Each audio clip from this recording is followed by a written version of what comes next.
Bank में डकैती हो रही थी। डाकू एक आदमी के पास आया और पूछा, क्या तुमने मुझे डाका डालते हुए देखा है? आदमी, हाँ मैंने देखा है। डाकू ने उसे गोली मार दी। फिर डाकू दूसरे आदमी के पास आया और पूछा, क्या तुमने मुझे डाका डालते हुए देखा है? आदमी, नहीं मैंने नहीं देखा, लेकिन वो सामने मेरी बीवी खड़ी है, उसने देखा है। किसी ने अपने पठान दोस्त से पूछा, क्या तुम मेरी शादी में हवाई फायरिंग करोगे? पठान, हवाई फायरिंग तो हर कोई करता है, तुम तो हमारा जिगर है, हम तुम्हारी शादी में खुदकश धमाका करेगा। डॉक्टर, आपकी बीवी के 3 दांत निकालने पड़ेंगे, फीस 2000 रुपए होगी। शोहर, आप दांतों के साथ जबान भी निकाल दें, मैं आपको 3000 रुपए दूंगा।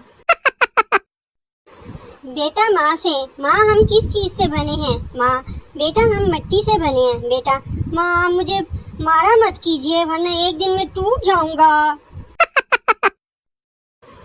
आदमी, भाई बाल छोटे कर दें। नाई, कितने छोटे करूं? आदमी, बस इतने कर दें कि बीवी के हाथ में ना आए।